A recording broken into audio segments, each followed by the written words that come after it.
He mentioned the Google searches. Tulsi Gabbard had a lot of searches west of the Mississippi. It's interesting. We'll see what it means. Jonathan Martin of the New York Times smartly points out there were a lot of Cory Booker searches in the South and in Michigan, making the case that maybe some African-American voters were seeing him for the first time. This is part of Senator Booker. We could see last night a crowded debate stage bring some unexpected rivalries. Case in point, this flare-up between the Ohio Congressman Tim Ryan and Tulsi Gabbard. The Hawaii Congresswoman asked about America's continued presence in Afghanistan. Ryan stressed strategic patience. Tulsi Gabbard said no.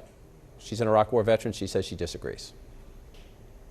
As a soldier, I will tell you that answer is unacceptable.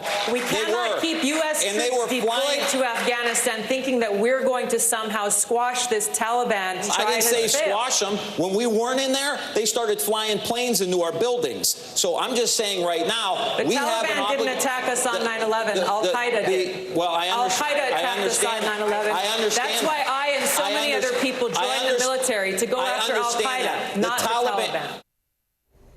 One of the more feisty exchanges. My question is, to what end? Exactly right. I mean, well, but you never know. You never know, and you did see with some of the Google analytics afterwards, there was an increase in searches for Tulsi Gabbard, not for Tim Ryan. These are two people that most people don't realize are running for president, and they're fighting over something that's not one of the main issues. And you do wonder what was the strategy. Well, also there's anti-war sentiment, though, we have learned does run deep, especially in some of these early Democratic states. I mean, it really struck me that Tim Ryan was to the right of Donald Trump in his arguments, and so it made me wonder, you know, does his sentiment really have a place in the major parties today? Unless I think there's another terrorist attack, in which case I think that sentiment tends to come roaring back. And Congressman Ryan trying mostly to stake out, I'm from a blue-collar town where people work with their hands, and the Democratic Party has lost touch with the working class. But he did respond to Congressman Gabbard today.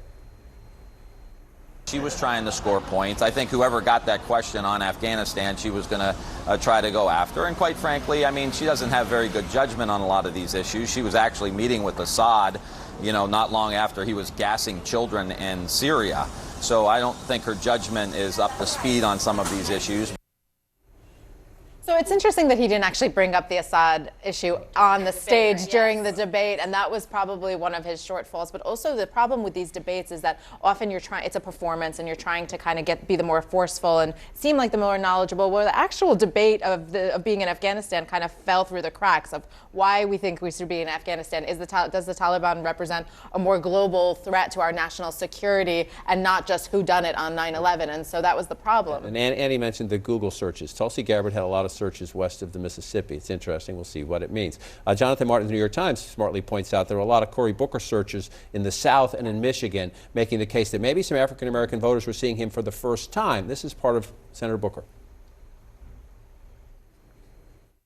I hope I'm the only one on this panel here that had 7 people shot in their neighborhood just last week. This is an urgency, and for those who have not been directly affected, they're tired of living in a country where their kids go to school to learn about reading, writing, and arithmetic, and how to deal with an active shooter in their school.